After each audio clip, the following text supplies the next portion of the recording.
తెలంగాణ ఆత్మగౌరవ ప్రతీకగా ఉన్న అందశ్రీకి చివరి వీడ్కోలు పలికేందుకు ప్రభుత్వం అన్ని ఏర్పాట్లు ఘనంగా చేస్తుంది. ఘనమైన నివాళులు అర్పించే దిశగా ఏర్పాట్లు చేస్తుంది. అధికారిక లాంఛనాలతో అంత్యక్రియలు జరపబోతుంది. మంత్రి లక్ష్మణ్ గారు ఉన్నారు. సార్, ఈ అందశ్రీ గారు లేని లోటు అన్నది మొదట ప్రభుత్వానికి అనుకోండి, తెలంగాణ సమాజానికి అనుకోండి, మీరు ఏం చెప్తారు? ఒక మహాకవి, దళిత వర్గం, బలహీన వర్గాల, బడుగు వర్గాల పక్షపాతి, ఎప్పుడు కూడా నిత్యం ప్రజల పక్షాన గొప్పగా ఆలోచన చేసినటువంటి ఒక ఆలోచన పరైనటువంటి మహనీయుడు ఆయన. ఈరోజు తెలంగాణ ప్రజలకు మలి ఉద్యమం లోపట వారు రాసినటువంటి పాటలు ఏదైతే ఉన్నాయో ప్రజల గుండెల్లో అతుక్కపోయే విధంగా తెలంగాణ రాష్ట్రం ఏర్పాటు విషయం లోపట వారి యొక్క ఆలోచన విధానాన్ని కానీ ఒక రచయితగా, ఒక కవిగా, ఒక సాహిత్యవేత్తగా, ఒక విద్యావేత్తగా గొప్పగా తెలంగాణ ప్రజలకు అందించినటువంటి మహనీయుడు. ఆ మహనీయుడు ఈరోజు మా మధ్య లేకపోవడం, అందశ్రీ గారు గొప్ప మహాకవి లేకపోవడం అత్యంత బాధాకరం. ఈరోజు రాష్ట్ర ప్రభుత్వం 2014 నుంచి 23 వరకు ఉన్నటువంటి ప్రభుత్వం ఈ రాష్ట్రంలో ఉద్యమంలో వాళ్ళ జీవితాన్ని త్యాగం చేసిన కళాకారులను ఎవరు పట్టించుకోపోయినప్పటికీ, అక్కడ గద్దర్ గారిని కానీ ఈ మహనీయుడు మహాకవి అందశ్రీ విషయంలో కానీ ఆ గత ప్రభుత్వం నిర్లక్ష్యం చేసినప్పటికీ గౌరవ ముఖ్యమంత్రి వర్యులు పెద్ద రేవంత్ రెడ్డి గారు ప్రభుత్వం ఏర్పాటు చేసినాక యావత్ తెలంగాణ ప్రజానికానికి కూడా ఒక తెలంగాణ జాతీయ గీతం ఉండాలి.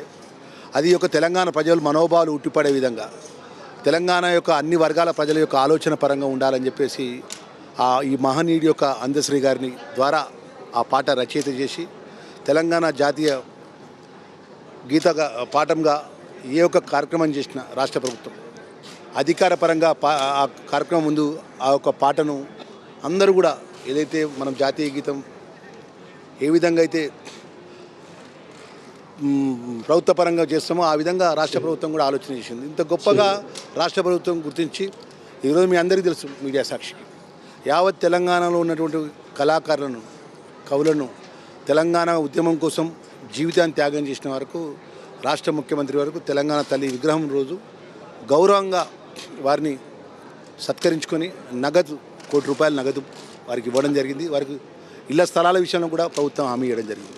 ఈరోజు ఈ మహనీయుడు అందశ్రీ గారు లేకపోవడం రాష్ట్ర ప్రజలకు, రాష్ట్ర ప్రభుత్వానికి తీరని లోటుగా భావిస్తూ ఈరోజు గౌరవ ముఖ్యమంత్రి వర్యులు మన ప్రభుత్వ లాంఛన పరంగా మన పెద్ద ఎత్తున కార్యక్రమాలు నిర్వహణ చేయడం జరుగుతుంది.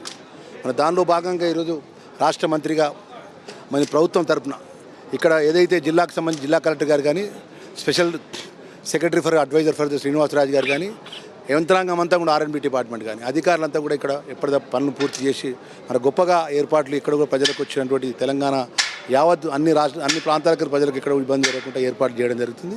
మరి చివరి వీడ్కోలు ఒక గొప్ప కవిని, ఒక గొప్ప సాహిత్యవేత్తను, ఒక గొప్ప విద్యావేత్తను మనసుల గుండెల్లో ఉన్నటువంటి మహనీయులను స్మరించుకునే విధంగా ఘనంగా నివాళులు అర్పించుకునే విధంగా అంతిమ వీడ్కోలు గౌరవ ముఖ్యమంత్రి గారు కూడా పాల్గొనడం జరుగుతుందనే విషయాన్ని కూడా మనవి చేసుకుంటూ రేపు ఉదయం గట్కేశ్వర్లో వారి యొక్క అంతిమ దహన సంస్కారాలు ప్రభుత్వ లాంఛన పరంగా నిర్వహించబడుతుందని మన మంత్రిగా మనవి చేసుకుంటూ యావత్ తెలంగాణ ప్రజానీకం కూడా పెద్ద ఎత్తున కవులు కానీ, కళాకారులు కానీ, విద్యావేత్తలు కానీ, అన్ని వర్గాల ప్రజలు కూడా ముఖ్యంగా వారు పాడిన పాటలు కానీ, వారు చెప్పినటువంటి అంశాన్ని కానీ ఎప్పుడుగా నికచ్చిగా ముక్కుసూటిగా వారు చెప్పదలుచుకుని చెప్తారు.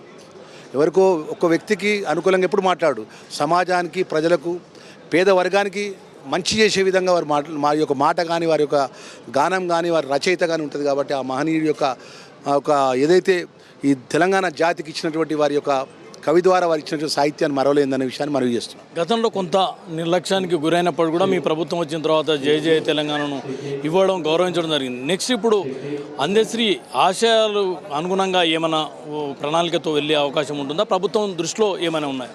ఈరోజు రాష్ట్ర ప్రభుత్వం అనుకోకుండా ఉదయం జరిగిన సంఘటన మాకు 8:35 మేము ముఖ్యమంత్రి దగ్గర మంత్రులందరం ఉన్నాం.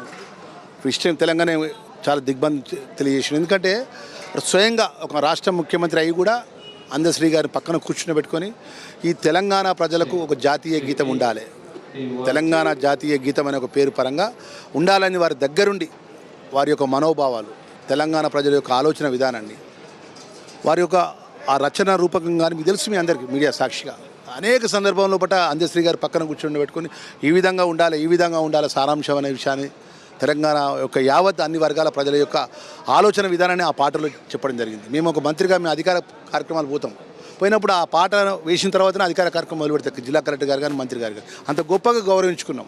రేపు ఈరోజు రాబోయే రోజుల్లో కూడా ఇలాంటి గొప్ప కళాకారులను మహానుభావులను రాష్ట్ర ప్రభుత్వం అన్ని విధాలు కూడా అండగా ఉంటుంది. ముఖ్యంగా అందశ్రీ యొక్క కుటుంబానికి రాష్ట్ర ముఖ్యమంత్రి రాష్ట్ర ప్రభుత్వం అండగా ఉంటుంది అనే విషయాన్ని కూడా తెలియజేస్తున్నాం. చాలా బాధాకరం, ఎందుకంటే ఒక గొప్ప మహనీయుడు ఇలా గద్దర్ గారు కానీ అందశ్రీ గారు కానీ ఈరోజు ఈ యొక్క సమాజానికి ఉపయోగపడే మహనీయులు వారి యొక్క జీవితాన్నే కుటుంబాన్ని పక్కబెట్టి జీవితాన్ని ప్రజల కోసం త్యాగం చేసిన మహనీయులు. వారిని ఇలా ప్రభుత్వం గొప్పగా మేము గుర్తించున్నాం కాబట్టి ఈరోజు రాష్ట్ర మంత్రిగా నేను 2:30-3 గంటల ఇక్కడ వచ్చి ఇక్కడ వీసీ గారు వచ్చినారు. అదేవిధంగా మా మేడం స్థానిక మాజీ ప్రజాప్రతినిధి పనిచేసినట్టు మా అందరూ కూడా అన్ని వర్గాలు, ఒక పార్టీ అని అన్ని వర్గాలకు ఆయన ఒక అజాత శత్రువుగా ఉండేవాడు.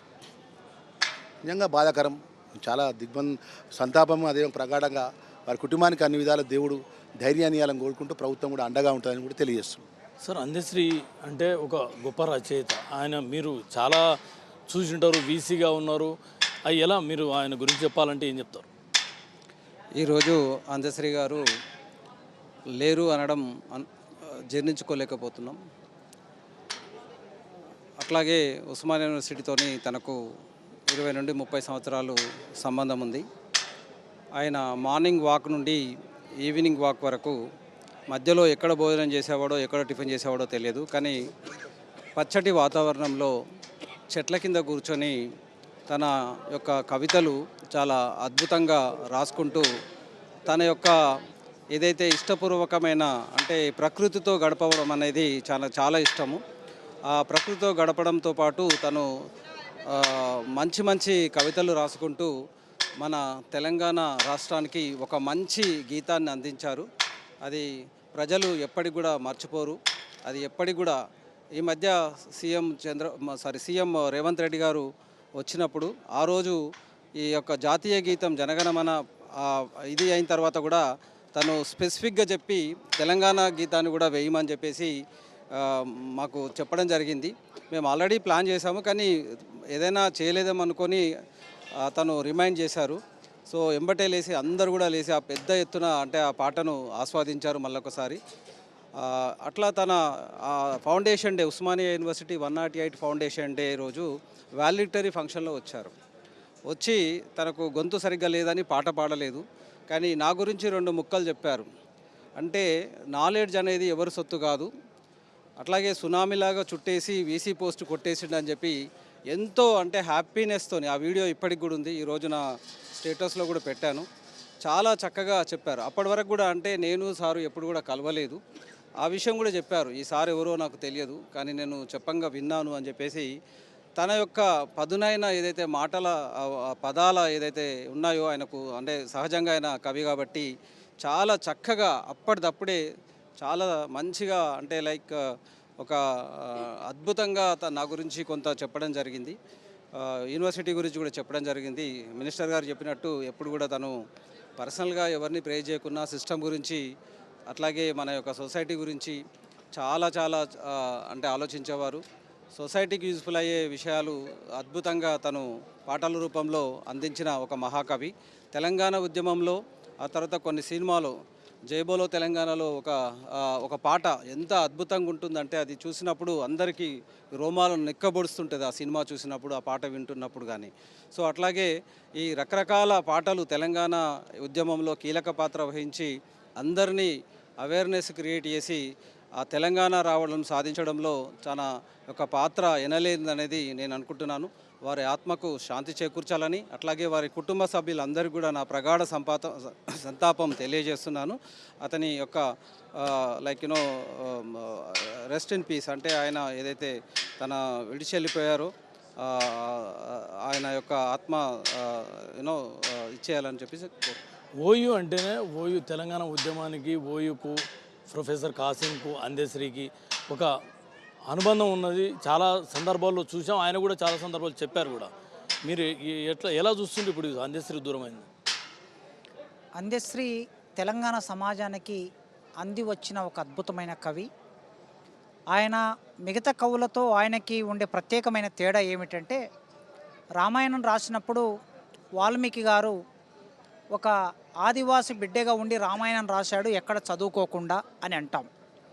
అదేవిధంగా భారతం రాసినప్పుడు వ్యాసుడు ఒక అట్టడు సమాజం నుంచి వచ్చి రాసిండు అని అంటాం. తెలుగు సాహిత్యంలో కూడా కవిత్వం రాసిన వాళ్ళు ఆధునిక కవిత్వంలో గద్దర్ వీళ్ళందరికీ ప్రేరణ. గద్దర్ ఒక ముద్ర వేశాడు.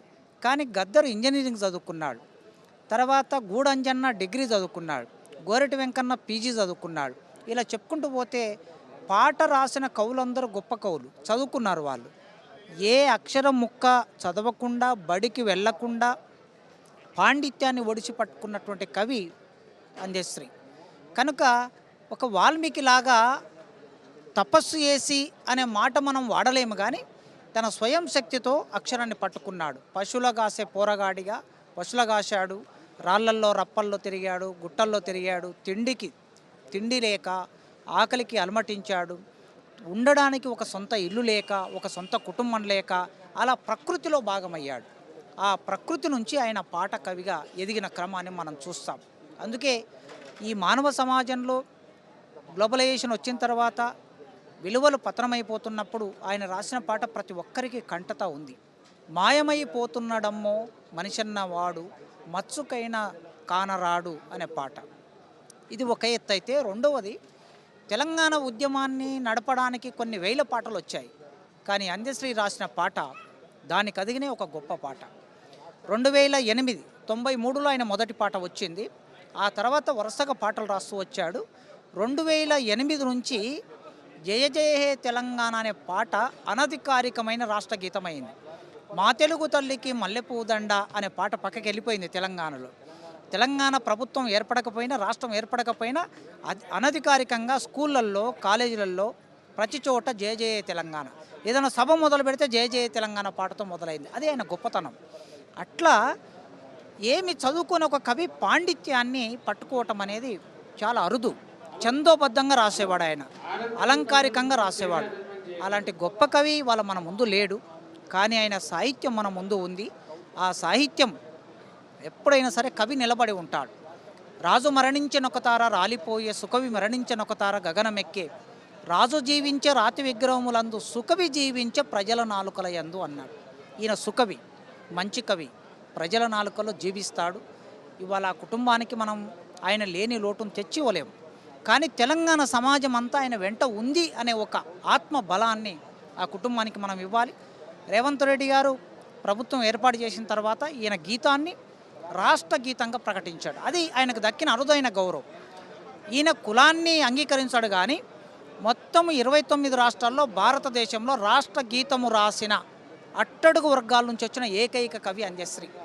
ఆ గొప్పతనం ఆయనకు దక్కింది. ఇవాళ కవులు అనారోగ్యాల పాలవుతున్నారు, సమస్యల పాలవుతున్నారు, అర్ధాంతరంగా మరణిస్తున్నారు.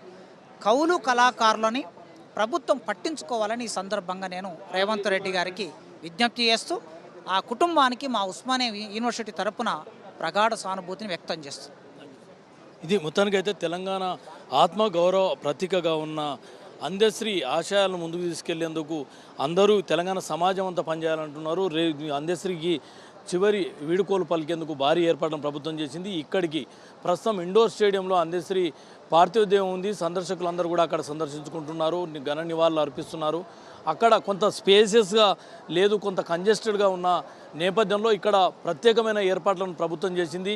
ఇదే వేదిక పైన అందశ్రీ పార్థివ దేహాన్ని మరికొద్దిసేపట్లో ఇక్కడికి చేర్చబోతున్నారు. ఇక్కడ అందశ్రీకి తుది వీడుకోలను పలికేందుకు ప్రభుత్వం అన్ని ఏర్పాట్లు చేసింది. ముఖ్యమంత్రి రేవంత్ రెడ్డి రేపు అంత్యక్రియల్లో పాల్గొనబోతున్నారు. ప్రభుత్వం ఇప్పటికే అధికారికంగా అధికార లాంఛనాలతో అంత్యక్రియలు జరపాలని చెప్పి ప్రభుత్వం నిర్ణయించింది. ఈ భారీ ఏర్పాట్లన్నీ కూడా ప్రభుత్వం చేసింది. ఈరోజు మొత్తం ఇక్కడనే అందశ్రీ పార్థివ దేహం సందర్శకుల కోసం ఇక్కడనే ఉంచడం జరుగుతుంది. రాత్రంతా కళాకారులు తమ గళాలతోని అందశ్రీకి తుది వీడుకోలు పలికేందుకు అన్ని ఏర్పాట్లను సిద్ధం చేశారు. ఇక్కడ భారీ ఏర్పాట్లతో అధికారిక లాంఛనాలతో ప్రభుత్వం తుది వీడుకోలు పలికేందుకు ప్రభుత్వం అన్ని ఏర్పాట్లను చేసింది. కెమెరామెన్ ప్రదీప్తో కొండల్ 10 టీవీ, లాలాపేట నుంచి.